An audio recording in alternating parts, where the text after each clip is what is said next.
아멘. 네, 할렐루야.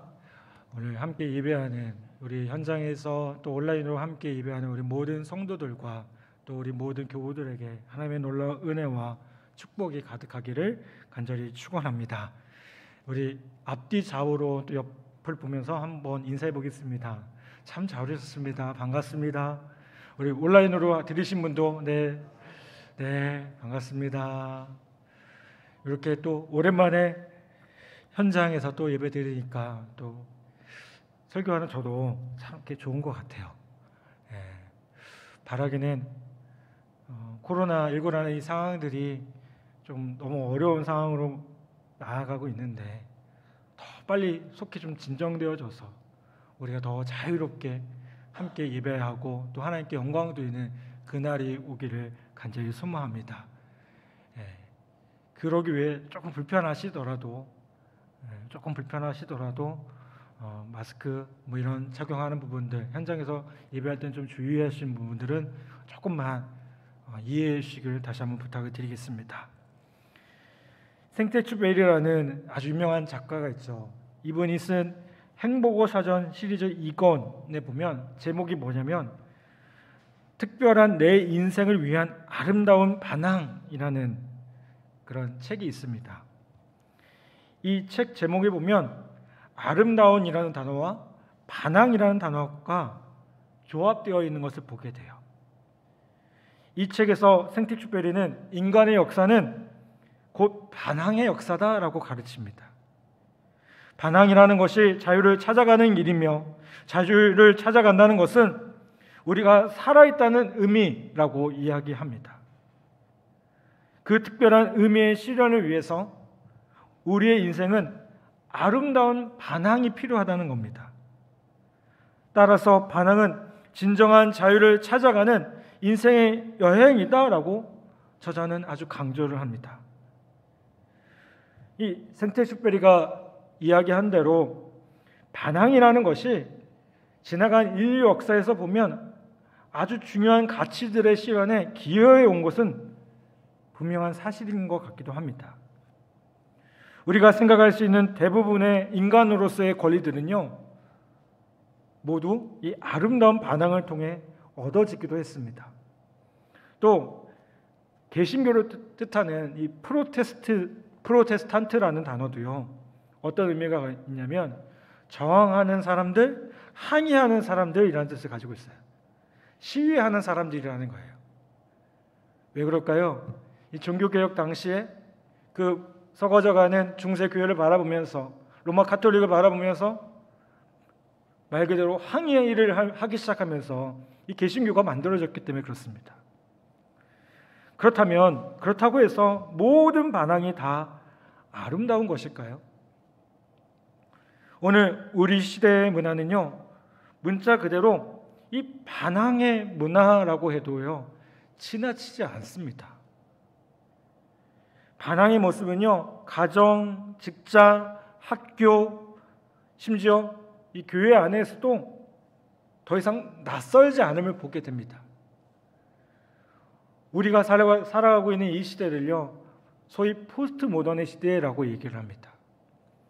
포스트 모던이 어떻게 시작됐냐면요, 모던 시대, 즉 뭔가 질서 있고 규칙적인 것에 반기를 들면서 이제 모든 것이 상대적이고요, 다양성을 인정해야 된다는 의미를 가지고 포스트 모던이라는 것이 나왔어요.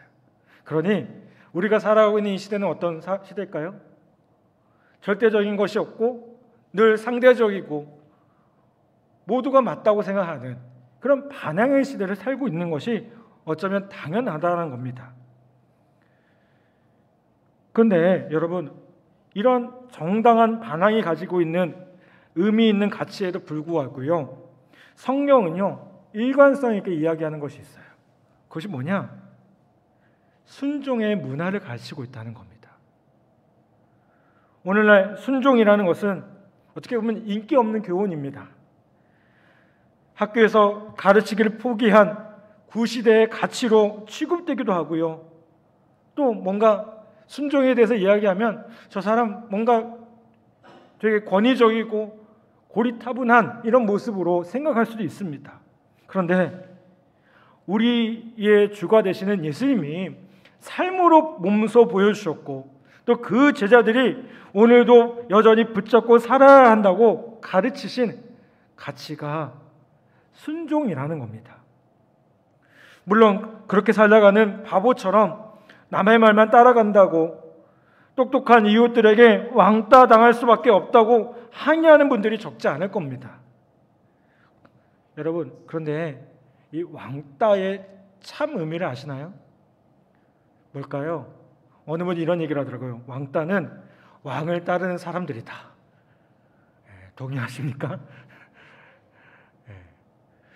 여러분, 세상의 여론과 상관없이 성경은요, 이 세상을 본받지 말고 왕 대신 주님을 따르라고, 왕 대신 주님께 순종하라고 가르치고 있음을 보게 됩니다. 모든 좋은 습관이라는 것은 어릴 적에 익히지 않으면 성인 되어 익힐 때 훨씬 더 비싼 대가를 지불해야 하는 것을 보게 돼요. 그래서 우리 속담에 어떤 말이 있습니까? 3살 버릇 여든까지 간다라는 말이 있어요. 예레미야 22장 21절에 이런 말씀이 나옵니다. 내가 평안할 때에 내가 내게 말하였으나 내 말이 나는 듣지 아니하리라 하였나니 내가 어려서부터 내 목소리를 청종하지 아니함이 내 습관이라 라고 말씀합니다. 여러분, 우리에게도 동일하게 존재하는 이 불순종의 모습 대신에 아름다운 순종의 모습을 갖기를 우리 모두 소망하길 바랍니다. 누가복음 2장 51절에 보면 예수님이 어렸을 때 모습이 나옵니다. 예수님이 나사렛 부모를 향해서 순종하여 받드시는 삶을 사셨습니다. 여기에 순종하여 받드시더라라는 헬라어 원문을 보면요, 스스로 계속해서 순종하고 사셨음을 말해주고 있습니다. 예수님은 어쩌다 한번 순종한 게 아니었어요. 어떻게 사셨어요? 계속해서 순종하셨어요. 12살 먹은 소년 예수님이 예루살렘 성전에서 다시 그의 부모를 만나 나사렛으로 올라오신 후 공생의 시기까지 육신의 부모인 요셉과 마리아에게 순종하는 삶을 사셨어요. 근데 여기서 순종이라는 것은 노예적 복종의 의미가 아닙니다. 순종은 뭘까요? 자발적으로 기쁨으로 순종하는 거예요. 사춘기 자녀들에게 순종에 대해서 얘기하면 뭐 어떻게 반응합니까? 왜 그래? 그래서 그거 왜 이렇게 당장 우락부락 할 수도 있어요. 그런데 그 사춘기 자녀들에게 가르쳐야 될 게 뭘까요? 자발적으로 순종하는 모습을 가르쳐줘야 돼요. 아, 이러니까 내 부모님이 나를 이렇게 사랑하시는 것을 알구나, 아는구나. 내 부모님의 모습을 보니까, 이렇게 나를 위해서 기도하는 모습을 보니까 내가 그렇게 따라갈 수밖에 없는 모습이구나. 그냥 그런 거 없이 너 무조건 내 말 들어야 돼. 그럼 뭐 어떻게 해요? 너나 잘하세요. 자기는 어렸을 때 안 그랬으면서 꼭 그런 얘기 하잖아요. 내가 어렸을 때는 이렇지 않았어. 그럼 요즘 아이들은 뭐라고 얘기해요? 까보라고. 그 어렸을 때 도대체 얼마나 온전하게 사셨길래, 제대로 사셨길래 그러냐고. 요즘 아이들 그래요. 근데 여러분, 그런 아이들을 어떻게 우리가 만나야겠습니까? 그들을 위해서 오히려 우리가 더 사랑하는 모습들, 우리가 그리스도의 제자된 모습들, 신앙의 본을 보이면서 살아갈 때 그 아이들이요, 다시 한번 돌아오게 되고 세워지는 것을 보게 됩니다. 예루살렘에서 어머니 마리아가 어디 갔냐고 말했을 때 예수님은 자유롭게 자식의 의견을 말하셨어요. 또 그런 자유로운 분위기에서 성장하셨음에도 불구하고요, 순종의 삶을 사셨기 때문에 52절의 말씀을 보면 예수님은 하나님과 사람 모두에게 어떤 존재가 되셨냐면 사랑스러운 존재가 되셨어요. 여러분, 옆에 사람 한번 보세요. 앞뒤로 한번 보세요. 어떤 존재입니까? 사랑스러운 존재예요. 네, 우리가 마스크를 써서 표정이 잘 드러나지 않지만 눈빛으로, 그렇죠? 하나님이 저와 여러분 보실 때 어떻게 보실까요? 사랑스러운 존재로 보셔요. 아멘. 여러분, 그런 모습 가운데 주님은 자라가셨다는 겁니다. 예수님이 30세가 되던 해에 공생애를 시작하면서 요단강에서 세례 요한에게 세례를 받으셨습니다. 그의 세례는 구약의 제사장들이 30세가 되면 전신 세례로 몸을 깨끗이 하고 제사장직을 시작하듯이 이제 인류를 위한 제사장, 곧 메시아의 사명을 수행하시기 위해 받은 순종의 세례였음을 보게 됩니다. 그리고 예수님께서 물속에서 나오실 때 하늘에서 소리가 들립니다. 어떤 소리가 들립니까? 이는 내 사랑하는 아들이요 내 기뻐하는 자라. 주님이 순종하셨을 때 하나님으로부터, 그 아버지로부터 내 사랑하는 아들이요 내 기뻐하는 자라는 그 음성을 들었고요, 그것이 하나님께 기쁨이 되었다는 겁니다. 여러분, 오늘 우리의 순종의 모습도 주님의 말씀에 순종하고 그 말씀대로 살아가는 그것이 주님께 기쁨이 된다는 사실을 우리 모두가 기억하기를 간절히 바랍니다. 어떤 분들은 이제 나는 이미 나이가 많은데 무슨 순종이냐라고 생각하시는 분이 계실 수도 있어요. 그런데 여러분, 하나님은 우리를 사랑하시기 때문에 그분은 우리를 순종의 자리에 두시고야 말 것임을 보게 돼요. 그리고 하나님이 우리를 순종의 사람이 되도록 훈련시키는 가장 보편적인 방법이 뭐냐면 바로 고난임을 보게 됩니다. 시편 119편 67절에 보면 고난당하기 전에는 내가 그릇 행하였더니 이제는 주의 말씀을 지키나이다 라고 말씀합니다. 여러분, 우리의 인생에 왜 고난이 찾아올까요? 인생에 왜 어려움들이 찾아옵니까? 신앙생활하면서 좀 문제 없으면 안 됩니까? 그냥 편안하게 신앙생활 하면 안 됩니까? 아니요. 고난이 우리에게 주는 유익이 있어요. 그 유익이 무엇입니까? 우리의 불순종과 반항을 교정하고요, 우리를 순종의 자리로 세워주는 것을 보게 돼요. 여러분, 그것이 바로 우리가 예수를 믿고 구원받았다고 해도 고난이 면제되지 않는 이유임을 보게 됩니다. 그래서 앤드류 모레이라는 분이 이런 얘기를 합니다. 우리가 예수를 믿는 순간 우리는 모두 순종의 학교에 입학한다 라고 얘기를 했어요. 우리가 예수 믿는 순간 어디에 입학한다고요? 순종의 학교. 여러분, 다 순종의 학교에 입학하신 거예요. 그 학교에서 우리는 다양한 고난을 겪어가면서 주님을 따르는 것이 무엇인지, 주님께 순종하는 것이 무엇인지를 배워갈 수 있다는 겁니다. 여러분, 고난이 찾아옵니까? 인생에 어려움이 찾아옵니까? 원망하지 않기를 바랍니다. 아니, 오히려 기뻐하길 바랍니다. 더 반항하는 자가 되지 말고 이 고난 속에서 배워야 될 순종이 무엇인지를 묻고 기도하기를 간절히 바랍니다. 오늘 본문 말씀 8절 9절 보면요, 예수님도 이 고난을 통해서 순종을 배우셨다라고 말씀합니다. 그리고 인간의 몸을 입고 오신 그분이기에 여전히 배움의 모습들이 있었다는 거예요. 여러분, 예수님도 순종을 배워서 온전하게 되셨다면 우리 역시 얼마나 순종을 배워야겠습니까? 예수님이 그렇게 순종을 배워가셨던 것처럼 우리의 삶에도 우리의 고난의 모습, 여러 가지 그 어려움의 모습들을 바라보며 더 그 순종의 모습으로 세워지는 우리 모두 되기를 간절히 바랍니다.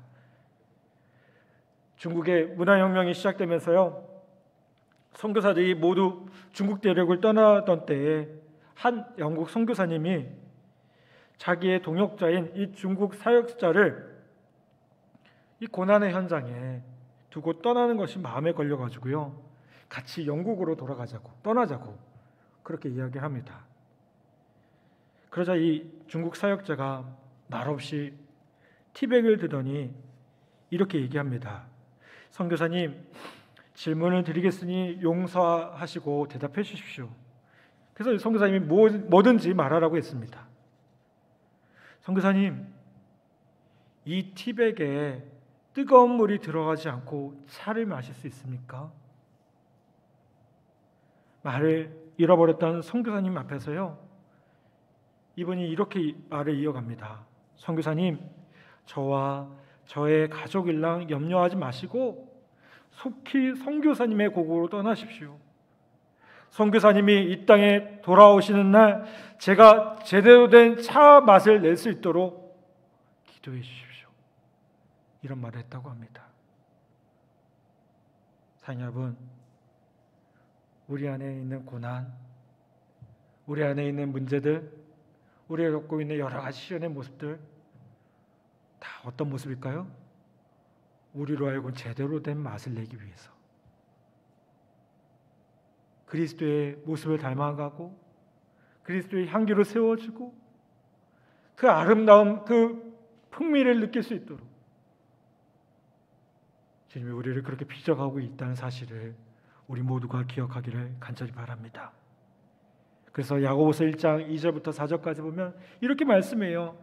내 형제들아, 너희가 여러 가지 시험을 당하거든 온전히 기쁘게 여기라. 이는 너희의 믿음의 시련이 인내를 만들어내는 줄 너희가 알미라. 인내를 온전히 이루라. 이는 너희로 온전하고 구비하여 조금도 부족함이 없게 하려 함이라. 아멘. 여러분, 고난이 찾아옵니다. 이 고난이 찾아올 때 우리가 결심해야 될 것이 있어요. 그게 뭐예요?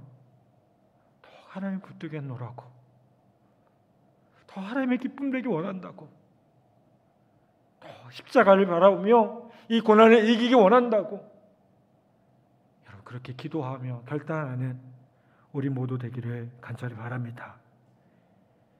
제가 오늘 이 말씀을 통해서 우리가 순종하는 사람으로 세워져야 되는 이유가 있음을 보게 돼요.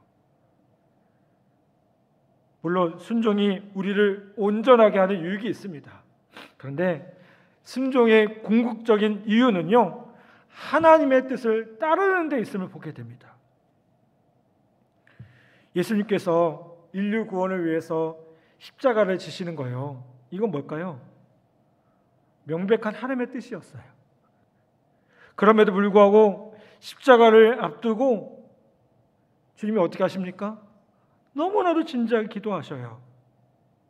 성경학자들은요, 히브리서 5장 7절 말씀이 십자가를 앞두고 겟세마네 동산에서 예수님이 기도하시던 상황이라고 이야기합니다.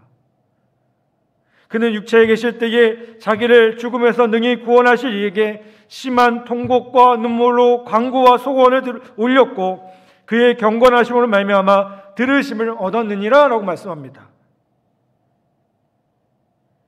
여러분, 그리고 그분의 결론이 뭡니까? 기도의 결론이 뭡니까? 그 겟세마네 동산에서 기도하시던 예수님의 결론이 뭐예요? 우리 너무도 잘 아시죠? 이르시되 아버지여, 만일 아버지의 뜻이거든 이 잔을 내게서 옮기시옵소서. 그러나 내 원대로 마시옵고 아버지의 원대로 되기를 원하나이다 라고 말씀하셨어요. 여러분, 예수님이 아버지 하나님의 인류 구원의 뜻을 이루고자 기꺼이 십자가의 고난을 당하셨습니다. 그것에 순종하신 거예요. 그렇게 예수님은 아버지의 뜻을 이루시는 순종의 삶을 완성하셨다는 겁니다. 그리고 이제 어떻게 됩니까? 히브리서 5장 9절 10절에 보면 온전하게 되셨은즉 자기에게 순종하는 모든 자에게 영원한 구원의 근원이 되시고 라고 말씀합니다. 여러분, 인류를 위해 중보하시고 시작도 끝도 없이 믿음의 조상 아브라함을 위해서 기도하던 멜기세덱이라는 인물처럼 지금도요, 우리를 위해서 끊임없이 기도하시는 우리의 영원한 대제사장이 되셨다는 겁니다. 그렇다면 이제 주님의 기도를 힘입어 그분의 기도를 따라서, 그리고 그분의 기대를 따라서 진정으로 순종의 사람으로 세워져야 될 줄 믿습니다. 이제부터는 진정 그분의 도우심으로 지난날 우리 안에 있던 반항의 모습들, 여러분 과거의 우리의 모습 다 십자가에 이제 내려놓고요, 순종의 거룩한 모습으로 다시 한번 새로워지는 우리 모두 되기를 간절히 바랍니다. 권위주의라는 것은요, 청산되어야 될 부분입니다. 권위주의라는 건 뭘까요? 권위만 내세우는 겁니다. 내가 목사니까, 내가 장로니까, 내가 뭐니까 그 위치를 가지고 아랫사람한테 요구하는 겁니다. 근데 권위주의 말고요, 권위는요 비성경적이지 않아요. 성경적이에요. 성경은요, 권위는 하나님께서 정하신다라고 말씀해요. 권위를 남용하는 것은 경계되어져야 하지만 권위라는 것이 무너지면 어떻게 될까요? 이게 공동체가 무너져요. 여러분, 가정에서 아버지의 권위가 세워져야 돼요. 왜 요즘에 가정들이 무너집니까? 아버지가 아버지답지 못하거든요. 아버지의 권위가 자꾸만 무너지거든요. 아버지의 말 한마디가 힘이 있잖아요. 그런데 이제는 그게 자꾸 무너지는 거예요. 그러니 어떻습니까? 가정 역시 무너진다는 거예요. 여러분, 교회 안에서도 마찬가지입니다. 교회도 나름의 질서가 있어요. 그 질서가 분명히 존재합니다. 제가 목회를 하면서 제 스스로 다짐한 게 뭐냐면요, 권위를 내세우는 목회자가 되고 싶지 않다는 생각을 참 많이 했어요. 그래서 조금 더 스스럼 없이 성도님들한테 다가가고 싶고 더 가까이 가고 싶고 그래요. 하지만 목회자로서 어떤 교회의 일을 결정할 때는 제가 목회자로서 결정은 내려야 됩니다. 왜요? 이게 되지 않으면 교회가 질서가 없이 무너질 수 있어요.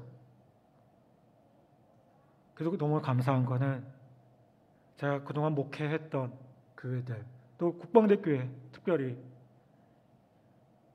너무 부족한 저를 그 권위를 인정해 주시고 또 선교신 모든 분들께 너무 감사드려요.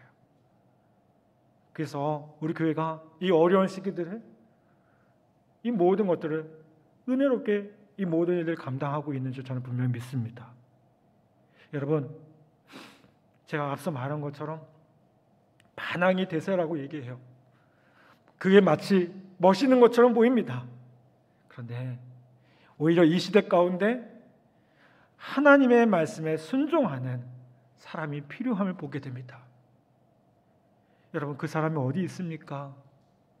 그 사람이 누구에게 있습니까? 바라기는 오늘 이 예배에 함께하는 우리 모든 성도들이 그런 성도들 되기를 간절히 바랍니다. 이 시대에는 가정에서는 부모님을 예수님처럼 순종하고요, 삶의 자리에서는 상급자와 지휘자들에게 순종하고요, 학교에서는 가르침을 주는 선생님들에게 순종하고요, 교회에서는 하나님의 말씀에 순종하는 사람이 필요합니다. 여러분, 그것에 그런 순종자들이 필요함을 보게 돼요. 여러분, 날마다 주님의 음성에 귀 기울이며 주님처럼 그 순종의 길을, 그 십자가의 길을 기꺼이 걸어가는 우리 모두 되기를 간절히 바랍니다. 주님이 그렇게 결단하는, 순종의 삶으로 결단하는 우리의 모습을 보면서 뭐라고 말씀하실까요? 주님이 세례받고 나오실 때 하늘로부터 이런 소리가 들렸죠. 보라, 이는 내 사랑하는 자요, 내 기뻐하는 자로다. 여러분, 오늘 우리가 주님 앞에 그렇게 기쁨되고 그 모습을 통해서 하나님께 영광 돌릴 수 있는 우리 한 사람 한 사람 모두가 되기를 주님의 이름으로 간절히 축복합니다. 아멘. 이 시간 우리 함께